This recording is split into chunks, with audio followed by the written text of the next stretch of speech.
ചങ്ങായിമാർ എല്ലാവർക്കും സുഖല്ലേ? നമ്മൾ വിചാരിക്കുന്നില്ല കേരളത്തിൽ സംഖ്യകൾക്ക് വളർച്ചയില്ലാന്ന്.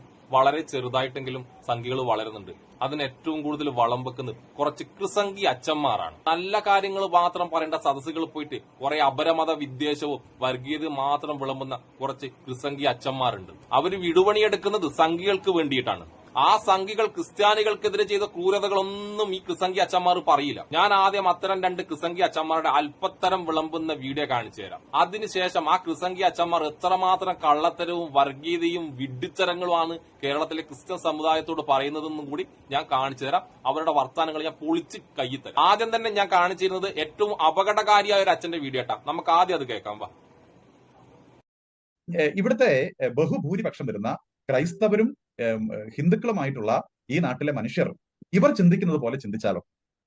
ഈ ദേശീയ സ്വഭാവമുള്ള രാജ്യത്തോട് പ്രതിബദ്ധതയുള്ള ടാറ്റ പോലെയുള്ള ഒരു സംവിധാനത്തെ ബഹിഷ്കരിക്കാൻ നിങ്ങൾ ആഹ്വാനം ചെയ്താൽ, നാളെ ഞങ്ങൾ നിങ്ങളുടെ സംവിധാനങ്ങളെ ബഹിഷ്കരിക്കാൻ ആഹ്വാനം ചെയ്തു തുടങ്ങിയാൽ എന്ത് സംഭവിക്കും?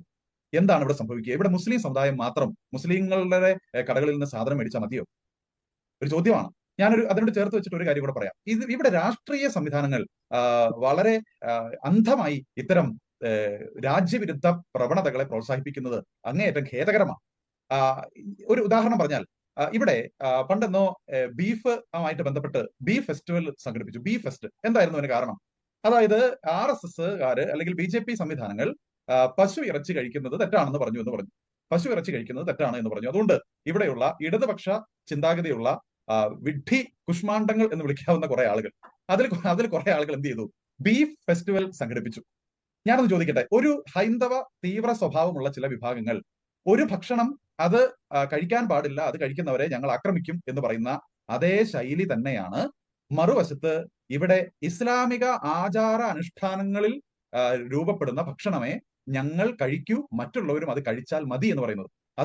എല്ലാ നല്ലവരായ അച്ഛന്മാരോടുള്ള എല്ലാ ബഹുമാനവും കാത്തു സൂക്ഷിച്ചുകൊണ്ട് ഈ ലോഹയിട്ട ഈ വിഡ്ഢി കുഷ്മാണ്ടത്തോട് ഞാൻ പറയട്ടെ, ഏത് മുസ്ലിമാണ് എല്ലാവരും ബീഫ് മാത്രമേ കഴിക്കാൻ പാടുള്ളൂ എന്ന് പറഞ്ഞിട്ടുള്ളത് വേട്ടാവളിയ? പക്ഷെ നീ ഇപ്പം വെളുപ്പിക്കാൻ നോക്കുന്ന സംഖ്യകളുണ്ടല്ലോ, അവർ പറഞ്ഞിട്ടുണ്ട് ബീഫ് കഴിക്കാൻ പാടില്ല എന്ന്. ഒരു ഭക്ഷണം കഴിക്കാൻ പാടില്ല എന്നും ഒരു ഭക്ഷണമേ കഴിക്കാൻ പാടുള്ളൂ എന്ന് പറഞ്ഞത് സംഖ്യകളാണ്. ക്രിസംഖി അച്ചോ. പിന്നെ ഒരു ബോധമുള്ള പള്ളിയിലച്ചൻ കൂടി വന്നാൽ സംസാരിക്കേണ്ടത് അദ്ദേഹത്തിന്റെ മതത്തിലുള്ള ബുദ്ധിമുട്ടുകളാണ്, അല്ലാണ്ട് അന്യമത വിദ്വേഷമല്ല. ഈ അന്യമത വിദ്വേഷം വിളമ്പിട്ട് താങ്കൾ വെളുപ്പിക്കുന്ന സംഖ്യകളുണ്ടല്ല, ആ സംഖ്യകൾ താങ്കളുടെ സമുദായത്തിൽപ്പെട്ട എത്രയോ പേരെ മണിപ്പൂരിലായാലും ഗുജറാത്തിലായാലും UP-യിലായാലും ആക്രമിക്കുകയും കൊല്ലുകയും ചെയ്തെന്നും ഈ അച്ഛൻ കണ്ടിട്ടില്ലേ? കണ്ടിട്ടില്ലേ? അവരുടെയൊക്കെ ആത്മാവുണ്ടല്ലോ, അവരെ കൊലപ്പെടുത്തിയ സംഘപരിവാറിന് വേണ്ടി വാദിക്കുമ്പം താങ്കൾ കിടന്നുറങ്ങുമ്പോ താങ്കളുടെ കഴുത്ത് പിടിച്ച് ഞെക്കുവച്ചോ. താങ്കൾ ഈ പറയുന്നത് പെരുന്നാളിന്റെ സമയത്ത് കുറച്ച് വിരലെണ്ണാവുന്ന കുറച്ച് വിഡ്ഢികൾ പറഞ്ഞതാണ് സ്റ്റുഡിയോ ബഹിഷ്കരണം എന്ന് പറഞ്ഞു. പക്ഷെ അച്ചോ, ആ സ്റ്റുഡിയോ പോയിട്ട് ഏറ്റവും കൂടുതൽ വസ്ത്രങ്ങൾ എടുത്തത് മുസ്ലിം സഹോദരങ്ങൾ തന്നെയാണ്, അല്ലാണ്ട് ക്രിസംഖികളും സംഖ്യകളും പോയിട്ടൊന്നല്ല അവർക്ക് വരുമാനം ഉണ്ടായി കൊടുത്തിട്ടാ. അത് മനസ്സിലാക്കാനുള്ള മിനിമം ബോധം ഇവിടുത്തെ എല്ലാ മനുഷ്യന്മാർക്കും ഉണ്ട്. ആ ബോധം ഇല്ലാത്തത് കൊണ്ടാണ് താങ്കൾ ഇപ്പോൾ അവിടെ ഇരുന്നിട്ട് സംഖ്യകൾക്ക് വേണ്ടി ഇങ്ങനെ ഘോരഘോരം വാദിക്കുന്നത്, കൂടെ മുസ്ലിം സമുദായത്തെ അവഹേളിക്കാൻ ശ്രമിക്കുന്നതും. ഇനി അടുത്തത് ഇത്ര കടുപ്പില്ലാത്ത അച്ഛനാണ്, പക്ഷെ കുറച്ച് കഴിഞ്ഞാൽ കടുപ്പം കൂടും. ഇപ്പം കുറച്ചൊരു വിഡ്ഢിത്തങ്ങൾ പറയുന്നതാണ്. ഈ വിഡ്ഢിത്തങ്ങൾ പറഞ്ഞാണ് ഇവർ കടുപ്പം കൂടി അച്ഛനാവുക. നമുക്ക് ആ അച്ഛന്റെ കുറച്ച് വിഡ്ഢിത്തങ്ങൾ കേൾക്കാം. വാ. താങ്കളുടെ ബ്രോഡാഡി എന്ന സിനിമ, അതും സിനിമയായിട്ട് മാത്രം കാണണം. അപ്പൊ അതിനകത്തുള്ള പൃഥ്വിരാജിന്റെ കഥാപാത്രത്തിന്റെ പേര് ഈശോ എന്നാണ്. വിവാഹത്തിന് മുമ്പ് ഒരു യുവതിയെ ഗർഭിണിയാക്കി അബോർഷൻ നടത്താൻ നിർബന്ധിക്കുന്ന പൃഥ്വിരാജിന്റെ ആ കഥാപാത്രത്തിന് ഈ ഭൂലോകത്തിൽ 700 കോടിയിലധികം ജനങ്ങളുള്ള ഈ ഭൂലോകത്തിൽ പൃഥ്വിരാജിന് 700 കോടി പേരുകളുണ്ടായിട്ടും ഈശോ എന്നുള്ള ഒരൊറ്റ പേര് മാത്രമേ പൃഥ്വിരാജിന് ഇടാനായിട്ട് കിട്ടിയുള്ളൂ എന്ന് പറയുമ്പോൾ, എനിക്ക് പൃഥ്വിരാജിനോട് ചോദിക്കാനുള്ളത്, താങ്കൾക്ക് ഈ 700 കോടി പേരുകൾ ഉണ്ടായിട്ടും വെറും ഒരു പേര് മാത്രമാണ് എന്ന് പറഞ്ഞുകൊണ്ട് താങ്കൾക്ക് ഞങ്ങൾ പ്രാർത്ഥനയോടെ വിളിക്കുന്ന ഞങ്ങളുടെ ദൈവത്തിന്റെ പേര് മാത്രം എടുത്ത് ഈശോ എന്നുള്ള പേരെടുത്ത് ഈശോ വ്യഭിചാരം ചെയ്തു, ഈശോ അബോർഷന് പ്രേരിപ്പിച്ചു എന്ന് പറയിപ്പിക്കാൻ വേണ്ടി താങ്കൾ നടത്തുന്ന ആ ബുദ്ധിയുണ്ടല്ലോ, അത് ദയവ് ചെയ്ത് ഞങ്ങൾക്ക് വേദന ഉണ്ടാക്കുന്നുണ്ട് എന്ന് താങ്കളോട് മലയാള ഭാഷയിൽ പറയുകയാണ്.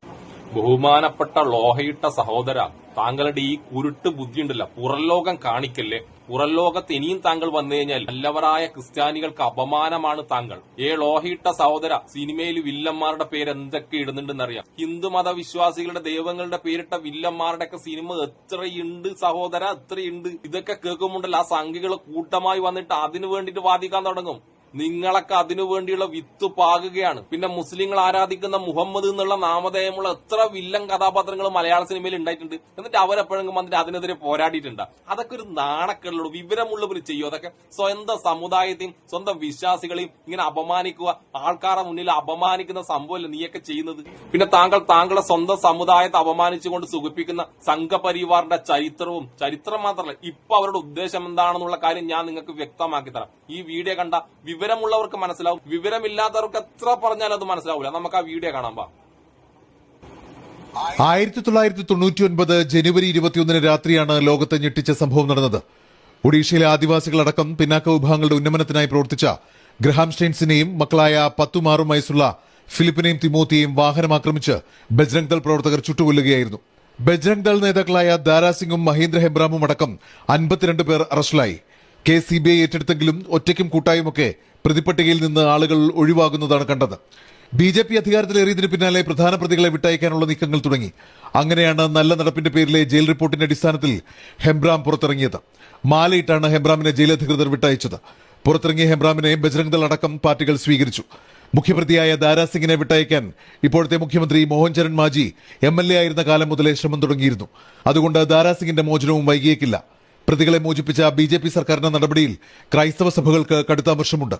ഒരു വശത്ത് സഭകളോടെടുക്കാൻ ശ്രമിക്കുകയും മറുവശത്ത് എതിരായി നീങ്ങുകയും ചെയ്യുന്ന ഇരട്ടത്താപ്പ് പല വേദികളിലും ചോദ്യം ചെയ്യപ്പെടുകയാണ്.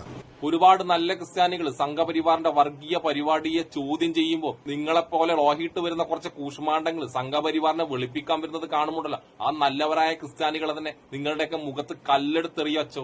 ആ 99% വരുന്ന നല്ല ക്രിസ്ത്യാനികളും നിങ്ങളെപ്പോലുള്ള 1% വരുന്ന ക്രിസംഗി വർഗീയവാദികളെ ലോഹയിൽ നിന്ന് തന്നെ ഊരി ഓട്ടിക്കുന്ന കാലം വിദൂരമല്ലച്ചോ. ഇനി നിങ്ങൾ വെളുപ്പിക്കാൻ ശ്രമിക്കുന്ന സംഘികൾ ക്രിസ്ത്യാനികളോടും മുസ്ലിങ്ങളോടും ചെയ്യുന്ന ക്രൂരതയല്ല, ഹിന്ദുമത വിശ്വാസികളോട് തന്നെ ചെയ്യുന്ന ക്രൂരത ഞാൻ കാണിച്ചുതരാം. ഉത്തരേന്ത്യയിൽ എന്താ കാണിക്കുന്നത് വാ. किसने पकड़ लगा? रुक जाइए, रुकवाइए, कितनी रुकवाइए?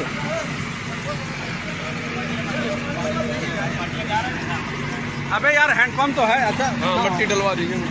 ഉത്തരേന്ത്യയിൽ ഒരു ചേരി ഒഴിപ്പിക്കുന്ന വീഡിയോ ആണ്. കത്തുന്ന ചേരിയിൽ ഒരു വീട്ടിൽ നിന്നും ഒരു കുട്ടി തന്റെ പുസ്തകം എടുത്ത് ഓടുന്ന വീഡിയോ അത്. ആ പുസ്തകം എടുത്ത് ഓടിയിട്ട് ആ കുട്ടിക്ക് പഠിക്കാൻ അവിടെ വിദ്യാലയങ്ങളില്ല. സംഘപരിവാറിന് വേണ്ടത് അത് തന്നെയാണ്. വിദ്യാലയങ്ങൾ ഉണ്ടാവാൻ പാടില്ല, പാവങ്ങൾക്ക് കിടക്കാൻ പാർപ്പിടങ്ങൾ ഉണ്ടാവാൻ പാടില്ല. ഈ സംഘപരിവാറിനെ ഭയന്ന് ജീവിക്കണം ജനങ്ങൾ. ഈ സംഘികളുടെ ഇത്തരം സംഘപരിവാർ ആശയങ്ങൾ കേരളത്തിലേക്ക് കൊണ്ടുവരാനാണ് ലോഹിയിട്ട നിങ്ങളെപ്പോലുള്ള കുറച്ച് വേട്ടാവളിയന്മാർ സഹായം നൽകുന്നത്. ഈ നാട്ടിൽ ആ സംഘപരിവാറിന്റെ ആശയം വളരാൻ വേണ്ടി കുറച്ച് ബുദ്ധിമുട്ടുണ്ടോ. താങ്കൾ വിമർശിക്കുന്ന ഇടത് വലത് മുന്നണികളും കുറെ നവോത്ഥാന നായകന്മാരും ഈ നാടിനെ ഒരുപാട് മുന്നോട്ടേക്ക് കൊണ്ടുപോയച്ചോ. അവിടുന്ന് താങ്കളെ പോലുള്ളവർ സംഘപരിവാറിന് വേണ്ടി വിടുപണി ചെയ്തിട്ട് നമ്മളെ പിന്നോട്ടേക്ക് കൊണ്ടുവരാൻ എത്ര ശ്രമിച്ചാലും നമ്മളെപ്പോലുള്ള കുറെ ആൾക്കാരുണ്ടോ, കുറെ ഭൂരിപക്ഷം വരുന്ന കുറെ നല്ലവരായ മനുഷ്യന്മാരുണ്ടോ, അവര് തടയിടുക തന്നെ ചെയ്യും. ഇനി സംഘികളെ കുറിച്ച് വേറെ ആര് പറഞ്ഞാലും വിശ്വസിക്കേണ്ട. സംഘികളെ കുറിച്ച് മൂത്ത സംഘി തന്നെ പറയുന്നത് കേട്ടോ. ഇവര് രാവിലെ ഗോമാതാ കി ജി എന്ന് വിളിക്കും, വൈകിട്ട് സുരേന്ദ്രനൊക്കെ ചെന്നിട്ട് 2 ബീഫ് റോസ്റ്റ് മേടിച്ച് തിന്നും. അതുപോലെ തന്നെ ഇവര് ചെയ്യുന്നത് എന്താണ്? ഭാരത് മാതാ കി ജി എന്ന് വിളിച്ചിട്ട് ഇവരെന്താ ചെയ്യുന്നത്? സ്വന്തം അമ്മേനെ ഓൾഡ് ഏജ് ഹോമിലാണ് മിക്കവരും കൊണ്ടിട്ടിരിക്കുന്നത്. ഈ വേട്ടാവളിയനോട് എനിക്ക് ഒരു താല്പര്യമില്ല. പക്ഷെ ഈ വേട്ടാവളിയൻ പറയുന്ന കാര്യം കറക്റ്റാണ്. ഈ തോക്കുസ്വാമി വേട്ടാവളിയൻ കുറെ കാലം സംഘികളുടെ കൂടെ തന്നെയായിരുന്നു. ഒരു പക്കാ സംഘിയാണ്. ഇയാള് പറഞ്ഞ പോലെ ബീഫിനെതിരെ പോരാടുക, എന്നിട്ട് രാത്രി ആരും കാണാണ്ട് ബീഫ് കഴിക്കുക, ഭാരതമാതാവിന് വേണ്ടി ജയ് വിളിക്കുക, സ്വന്തം അമ്മേനെയാണെങ്കിൽ ഓൾഡ് ഏജ് ഹോം കൊണ്ടുപോയി ഇടുക. ഈ വൃത്തികെട്ട മനോഭാവം പുലർത്തുന്ന കുറെ സംഘികൾക്ക് വേണ്ടിയിട്ടാണല്ലോ ലോഹയിട്ട ഈ വേട്ടാവളിയന്മാർ സംസാരിക്കുന്നത്. ഒരിക്കലും നന്നാവാത്ത കുറച്ച് സംഘികൾക്കും ഇവരൊരിക്കലും നന്നാവാൻ വിടൂല എന്ന് പറയുന്ന കുറെ സംഘികൾക്കും പിന്നെ അന്വേഷപ്പെടുന്ന എല്ലാവർക്കും എന്റെ സുലാൻ.